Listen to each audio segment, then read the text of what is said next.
Jeff Klubeck, welcome to the conversation today. Thanks for having me. It is a pleasure to be with you. You're joining us from Southern California. I'm south of Salt Lake City in Utah.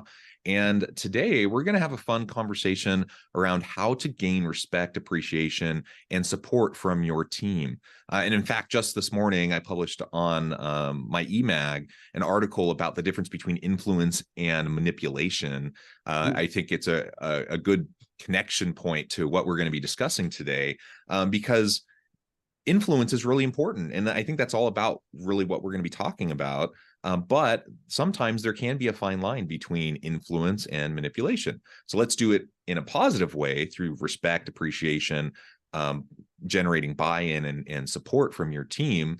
And that's what we're going to unpack and explore together today. As we get started, I wanted to share Jeff's bio with everybody. Jeffrey Klubeck is an upbeat and charismatic coach and consultant. He focuses on how to make businesses and entrepreneurs thrive while not losing a sense of what makes a company outstanding. It's leadership.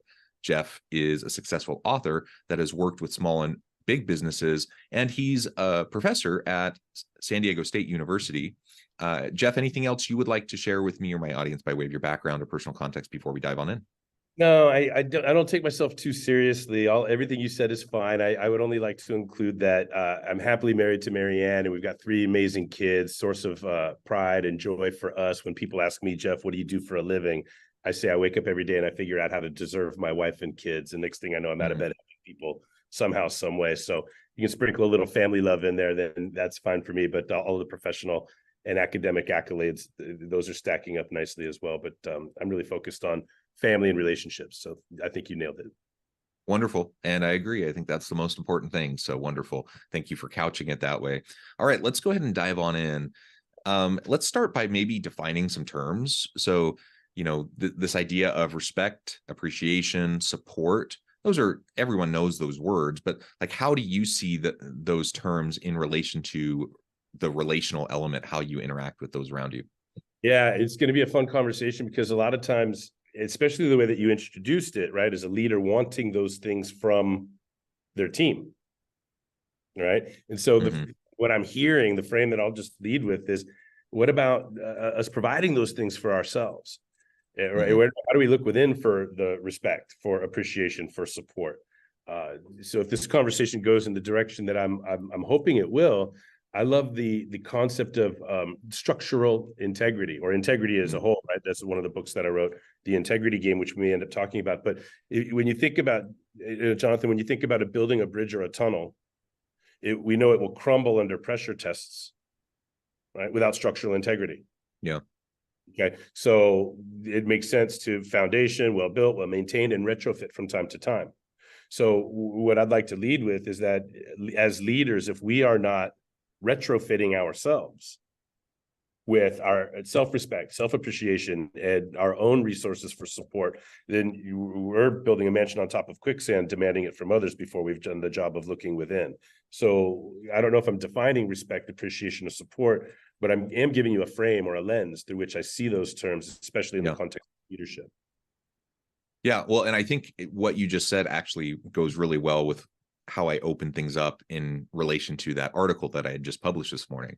Because one of the big differences between, positive ethical influence versus exploitation and manipulation, it can be a fine line, and sometimes it's in the eye of the beholder, right? But one of the big differences is really how you come to and be with people in your relationships, right? So what's the foundation that you're built upon? And if I haven't built, developed those muscles and created a foundation of self-respect, appreciation, and kind of ethical influence in the way that I'm approaching how I interact with others, it's going to come off as disingenuous. You're not going to be genuine. You're not going to be real with people. They're going to know it, and it's going to come off as exploitative. It's going to come off as manipulative, and that's not what anyone wants. And I don't think any leader wants people to feel that way. Yet it often comes across that way, and a lot of times it's just because you haven't done the self work first to make sure you have a solid foundation. Yeah. And if you haven't, then you can't be transparent. Yeah. Right. I would like to be cellophane, right? You can see right through me. right? But if I haven't done the work, then I don't want you to see right through me, because you'll see that I'm incomplete somehow, some way. And then all of my influence becomes packaged in manipulation as an overcompensation. I think that's what you're sharing, yeah? And that's why I'm a big fan of looking within, making it easy and fun to look within. You know, of all these great words that you've thrown out, I'm going to see if I can throw one onto the table. And, you know, I'm volunteering the word integrity, right? So I talk about structural integrity, but just integrity on its own. Same thing. Integrity is a word like, what are some of the fun ones? Like parenting or driving, where people believe themselves to be perfect, but it's just everybody else sucks. Isn't that funny? Right? So when it comes to accountability, it's really easy for us to see places and people in the world. Well, there's no accountability. Where's the accountability? Where's this person's accountability or integrity? Where's the integrity? There's no integrity in the world. Where's that person? Oh, you're out of integrity. You're out of integrity. You didn't do it.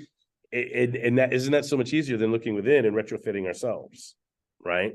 So the integrity game, I hope that we get a chance to talk about it a little bit, is a 10-point model that I developed. You know, I published the book, the integrity game last year. It's 10 points. They end up being question sets, right? And the simplicity of it is, here's 10 sets of questions, answer them. But it's as easy to understand as it is hard to play, because we're talking about questions of purpose. Like, what's the meaning of life? What's the meaning of your life? What are your gifts and competitive advantages? All right. What about potential, which breaks down to vision, mission, objectives? So there's a lot of leaders that have been advanced or promoted or politicized their way into the leadership position without retrofitting themselves. And now they're building their leadership mansion on top of a bunch of quicksand. They can't be transparent because they haven't done the work.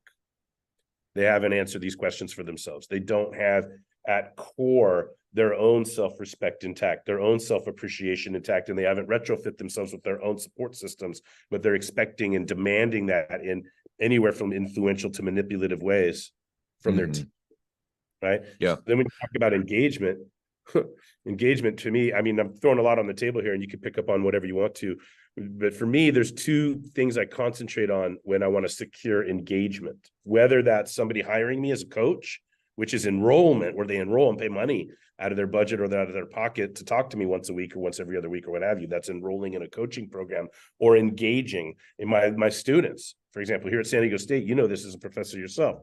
How's the attention span been the last 6 or 7 years?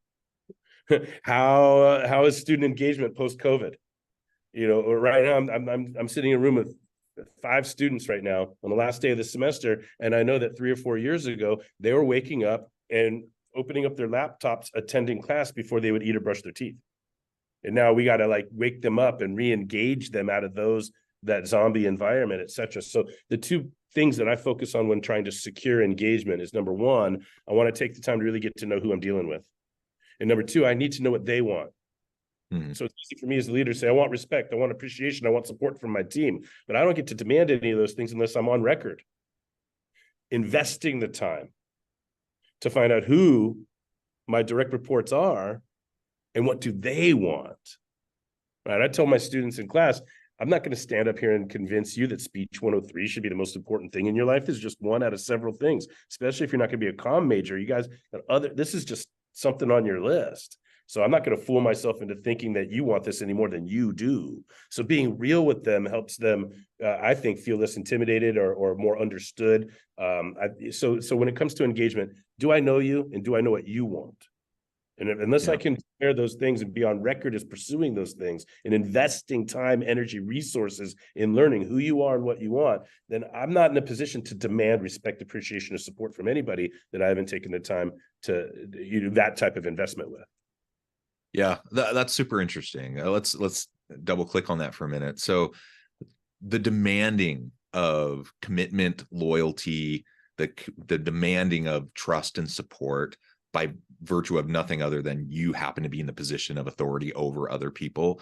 While I 100% agree with you that that's not going to work, it's not going to be effective, we both know, we see it all the time. We see leaders who try that and they think they have the right to demand that. And then they're shocked when they don't just automatically receive it, or when people push back on them, either in overt ways or in like subtle passive aggressive ways. And the reality is, all of this is relational. Leadership is relational. And so if you want to be an effective leader and wield influence in a positive way, it only happens when you build it upon relationships and trust. And you can't build things off of relationships and trust unless you're genuine with people, and unless you first you first don't just take it for granted. Like, you have to earn the trust from those around you by the way you interact with them. And so many leaders, they just wrongly think, because of their position, because they have, you know, the position power, that they deserve it.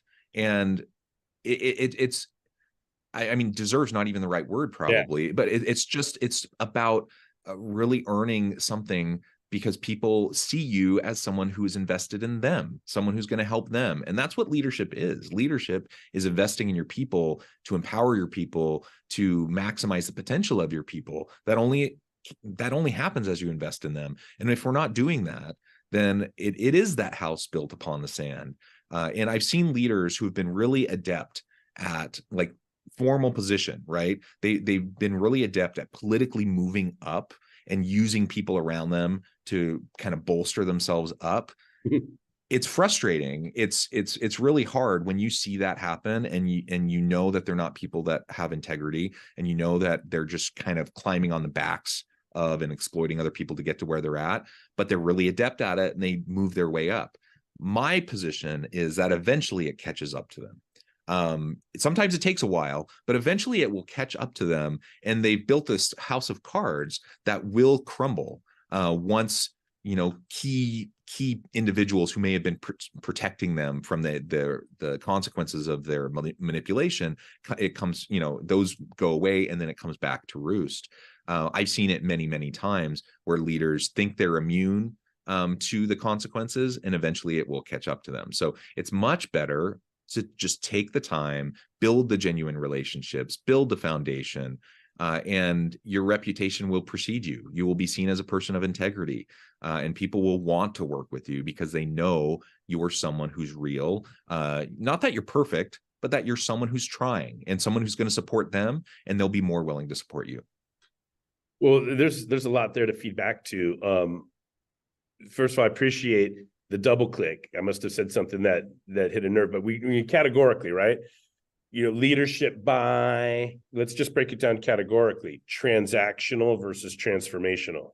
So transactional leadership is sticks, carrots, punishment, reward, right? And a transactional leader is using the transaction of being given a raise, a promotion, a title, the transaction of a performance review, a consequence, the transaction of a meeting, of a piece of poop rolling downhill, or a hot potato being passed, or a buck being stopped, or whatever it is, right? So that's all transactional stuff, right? Leadership based on coercion or misinformation or politics or intimidation or consequent, you know, all of that, versus what is much harder and far more rare is the transformational leadership, which is in one, I'll say, leading with love. Now, by the word love, I mean the willingness to be vulnerable, according to the definition that's offered to us by M. Scott Peck in The Road Less Traveled, right? Great classic book, 1977, I think it came out. He did other variations of, you know, Further Along the Road Less Traveled and The Road Less Traveled and Beyond, and some other stuff. M. Scott Peck, I don't know if you're familiar, but he described love as the willingness to be vulnerable for either our own or our beloved's growth. And he says spiritual growth, but I'm going to go ahead and expand to personal, professional, or spiritual growth. But it's the willingness to be vulnerable. And that's what I think is missing in leadership. You talk about vulnerable, transparent. You don't have to be perfect, like you said, but that's what vulnerability is leading it, transparent about the imperfections, etc.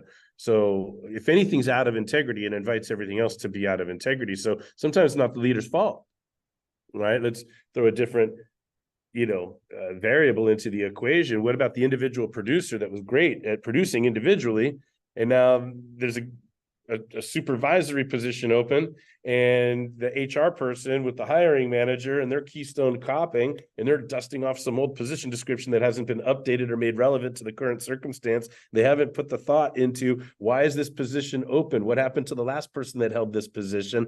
Cost per hire, recruiting method, etc. Well, who produces the most widgets? Joe. All right, well, give Joe the job. So now Joe is a great widget producer, now has no leadership training, no management training, no soft skill development, no be a likable boss, no supervise the supervisor, no train the trainer, no manage the manager, right? It's just, so somebody did a shortcut, transactional shortcut to getting the position filled, which transactionally gets some breath off of your neck.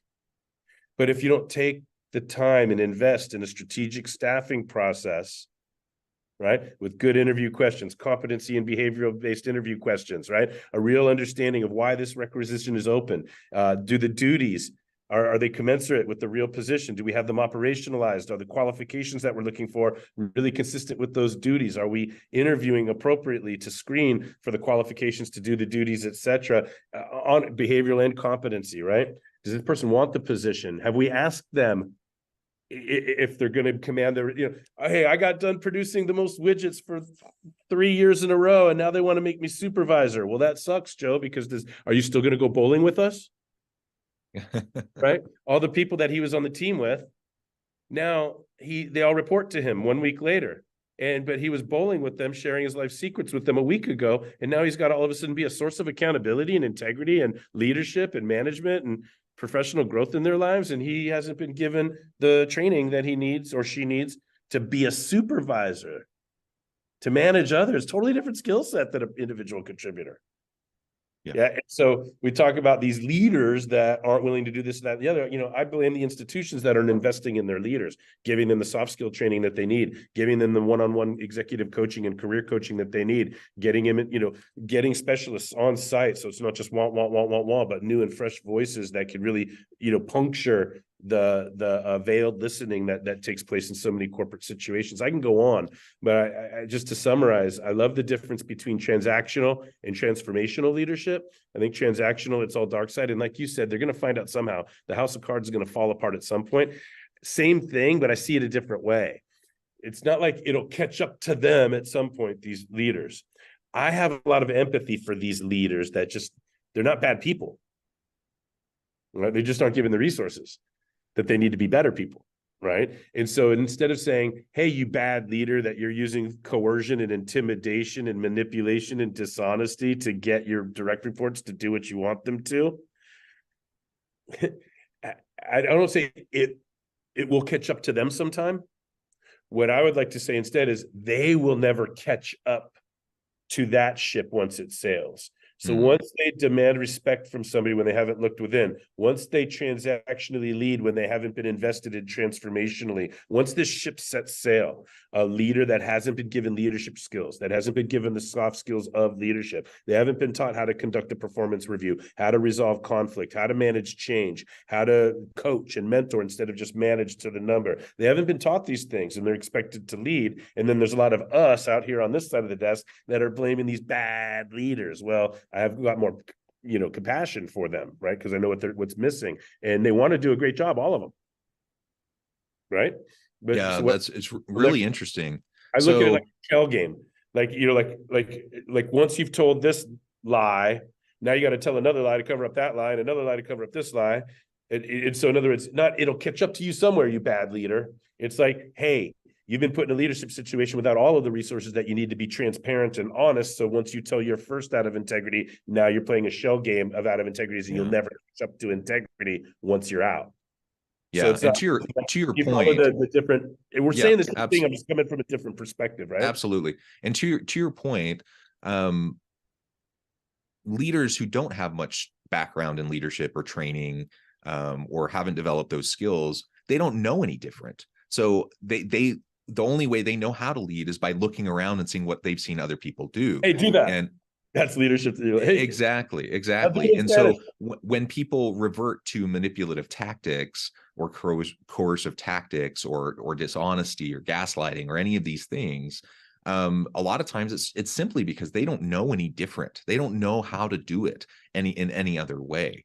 Now, I will, say there are, I have known people that are just not good people. They're narcissists.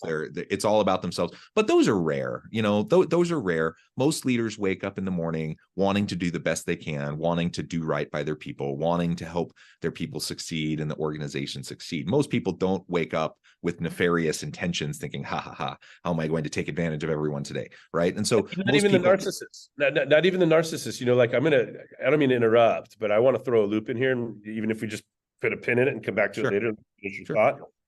But I can make an argument that a narcissist has more integrity than anyone. But I'll come back. We'll put a pin in that and come back to it if we have to. But well, you know, not to finish your train of thought there. Sure. Yeah. So absolutely, organizations need to and absolutely need to be doing better on how they're supporting people. Just a couple of weeks ago, I was having a conversation. You know, there's this executive person I was working with. They're struggling. I mean, they're really, like you said, they were a great individual contributor.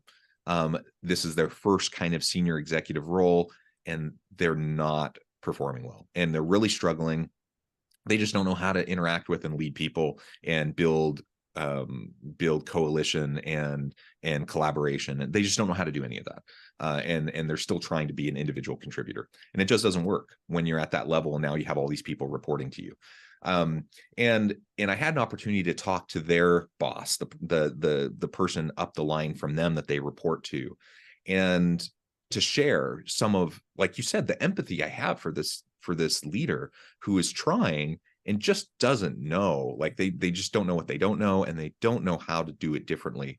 And I was trying to convince this person that they report to, like, they need more institutional support. They need, you know, this individual, he happened to be a man, and he was, you know, fairly oblivious and didn't understand, you know, the support that this person needed. And so I was coaching that person as much as I was coaching the leader who is struggling, to say, hey, you need to be helping them. You need to be supporting them. They need resources. They need help and support. And until that can happen, you're going to see the same thing occur again and again. Because that person may not end up succeeding. So they end up leaving the position. Either they choose to leave or they get replaced. Guess what? The next person who's in that role, more often than not, is also not going to have a lot of, you know, leadership development that has happened. And so they're going to struggle in similar ways unless they get the support that they need. In short, anything out of integrity invites everything else to be out of integrity. Mm-hmm. Does that make sense? Yeah. So that's just a quick way of saying what you're saying there. Like, I come back to the concept of integrity selfishly, shamelessly, self-promoting my book, The Integrity Game, in this 10-point model. So back to this teaser about a narcissist, right? You say there's not that many of them, but there are just some quote unquote bad people, right? And so this is where I want to come in and see if we can remove the judgment, see if we can make it objective rather than subjective. What would happen, Jonathan, in any of these organizations, for any of these leaders, right, if accountability was non-threatening? What would happen if accountability was non-threatening? What a huge brand promise to suggest the Integrity Game is trying to make it easy and fun to look within, and the Integrity Game is trying to make accountability non-threatening. But my point is, the problem is, I've done this, I've tested this in front of many audience, hundreds, thousands of people. And public speaking, when I'm doing a keynote on the Integrity Game, not to ruin it for anybody that's considering having me as the keynote speaker on the Integrity Game, but I will preview this one little fun thing that I do. By show of hands, very early in the talk, how many of you believe you have integrity? And so, Jonathan, I'm going to ask you, what percentage of the room raises their hand? Like everybody. 100. Yeah. And then I get to keep your hand up and repeat after me. I do solemnly swear not to shoot the messenger in 40 minutes. And by the time the keynote's over, I'm going to ask again, how many of you, maybe you won't raise your hand, maybe you won't raise it as quickly. So let's make sure we're talking about the same thing. Back to definitions that you asked me for earlier: respect, appreciation, support, engagement, influence, manipulations. And let's talk about what is integrity, because everybody thinks they know what it is. Right. And when that's the first thing that I want to break down. Most people give me two answers to the question, and you nod when these sound familiar to you. But are you with me now in the room? You imagine 100 entrepreneurs, and I'm asking, right? Or a conference with 220 politically active hoteliers that are getting ready to legally storm the Capitol to fight for hotelier-friendly legislation, or whatever conference or event I'm speaking at. But anyway, how many of you believe you have integrity? And they all raise their hand. I'm like, hang on, don't shoot the messenger, but I want good ratings. I want to be invited back next year, so I don't want to offend anybody. What are we talking about? What is it? So now I get to slow down and hold the audience in my hands and get a definition for integrity. So one answer that I always get, Jonathan, is be your word. Do what you say you're going to do. So you're nodding, right? So yeah, that's, and then when somebody else on the other side of the room nods, I'm like, oh, did he take your answer? Oh, they took mine. It is very funny. But all right, so we pin that on the board. We like that, right? Be your word. Do what you say you're going to do. A lot of people would agree. Oh yeah, do what you say you're going to do. Anybody else have a definition of integrity? And then somebody else at some point is going to say, do the same thing you would do when nobody's watching that you would do when somebody's watching. So, and people start nodding. I'm like, okay, we all agree with that one too. That sounds good. And we got these two on the board. Be your word and do the same thing regardless of who's watching. Any others? And then every now and then, maybe, right? It's as rare as a narcissist. I might get a narcissistic answer, somebody that's not happy with those two and needs to have the best answer. And then I kindly let them know that they're really just restating one of these two things. And they go, oh yeah, I guess so. Anyway, point is, both of those are judgment-based. This is the vibration beneath those answers. You didn't do what you said you were going to do. You didn't do the right thing. So before I get to that, what I like about the two answers is integration, right? When we be our word, when we do what we say we're going to do, we're integrating our word with our behavior. There's a coming together of two things. In this case, it's word with behavior. When we do the right thing, regardless of who's watching, we're integrating behavior with a value or a moral or an ethic. So in both cases, there's a coming together of two or more things, word with behavior over here and behavior with values over here. So that's not good or bad or right or wrong. It's just together or it isn't. Make sense? Yep. Integrate. Now, it's embarrassing that despite the fact that they start with the same 6 letters, nobody I've ever asked for a definition of integrity uses the word integration in their answer. The answer is always, you didn't be your word, because they're pissed off at all the people in their life that haven't been their word with them, right? And they're like, do the right thing regardless of who's watching, because they're pissed off at all the people in their life that haven't done the right thing consistently. Who are we really pissed at? Ourselves, because we know we're always guilty of what we accuse another of. So most people are walking around spring-loaded like a mousetrap, ready to accuse everybody else of being out of integrity, but they're not looking within for when their word hasn't been together with their behavior, and when their behavior hasn't been together with their morals or values, or when they've equivocated on that. Right. So the idea is those are the two reasons that I like. The other actually, the second reason I like the two answers is that behavior is the evidence, isn't it? Behavior shows up in both equations. Be your word, integrating behavior with word, and then do the right thing, regardless of who's watching. Behavior with values, morals, or ethics.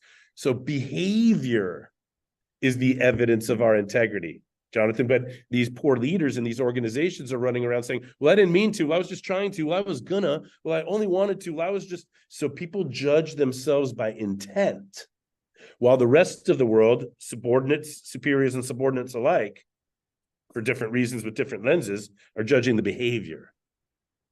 Behavior is the evidence of our integrity, not our intentions, not what I was gonna, not my explanations and excuses and so forth. So I like the answers, but here's what I don't like. Jonathan, if I said I was going to drink 20 beers before our podcast interview today, and then I drank 20 beers before the podcast interview today, I will have done what I said I was going to do, right? But we know I can't claim integrity unless, right? There's always a smart aleck. Unless you're trying to demonstrate your goal for the podcast, it's to demonstrate your functional alcoholism, then maybe I have... Thank you for laughing, but we know that I can't claim integrity. If I said I was going to lay on the bed for 20 out of every 24 hours, and then I did, I will have done what I said I was going to do, but I can't claim integrity. Why? Because there's other things I'm not integrating with. So word with behavior is good, but it's not enough, right? Then on the other side, I don't know how you feel about Elf on a Shelf, but it's a relevant example now because we're in the holidays, right? But how many, my students are in the classroom, by show of hands, you guys, how many of you agree you should never lie, ever? By show of hands, you should never tell a lie. They're like totally not raising their hand because they all know they lied to me once at least this semester. My point is most people would say you should be honest at all times, right? Unless it's December and you got to hide an elf on a shelf every day and lie to your kids about don't touch the elf or else you won't get presents and all the lies that parents tell their kids to coerce their behavior. We're talking about influence versus manipulation. So is it right or wrong a moving target? I mean, 30% of the country can't agree on who the president is. Like, what's right or wrong, and who decides? What reality are we dealing with, right? So a superior of a leader, right? A leader's superior is going to be looking at them through totally different lenses about right and wrong, good and bad, clean and dirty, civil or savage than the direct report. Direct report is, different standards. So how does that leader, right? So when we talk about integrity, most people have a judgment-based understanding of what integrity is. And back to the beginning of our conversation, I work with leaders to answer 10 questions for themselves, to have answers to these 10 question sets that retrofit. I think there's 10 things we need to bring together in order to claim greater integrity. And that's what my book is about. It's a parable that introduces the 10-point model in an easy to digest story, right? Because these concepts are pretty difficult, because we're asking people to look within, which is the last place they want to look, right? Yeah. Well, Jeff, well said. That's a great teaser for your book. I know at the time I need to let you go here in just a minute, but before we wrap things up for today, I just wanted to give you a chance to share with the audience how they can connect with you, find out more about your work, where they can find your book, and then give us the final word on the topic for today. Yeah, well, first of all, the Integrity Game book, Amazon.com, it's available. I'm proud, it went to #1 when we released it in one of its categories. So it's there, it's very affordable. But if anybody wants to send me an email, I'll be happy to give a free PDF copy to anybody in your audience. I've got the PDF. And so just send an email to info@getaclue.net, info@getaclue.net. And I'll be happy to give a free PDF copy to any of your listeners if they just reference your show in the subject line. And then in terms of getting a hold of me overall, I'm easy. A quick Google search, you'll find me. I love being contacted via LinkedIn, but I'm old school. I'm Gen X. So we got into Facebook and we haven't gotten off of it yet in my generation. So I still respond to all my direct messaging on LinkedIn or Facebook and a little bit of Instagram. I have an Instagram account, but I'm not on it as frequently as LinkedIn. So I'm very easy to find. I answer all of my own messaging. I'm very, very easy to find. So it'd be great to hear from any of your audience. Wonderful. Jeff, thank you so much. It's just been a pleasure. I encourage the audience to reach out, get connected, find out more about what Jeff can do for you. Check out the book. And as always, I hope everyone can stay healthy and safe. You can find meaning and purpose at work each and every day.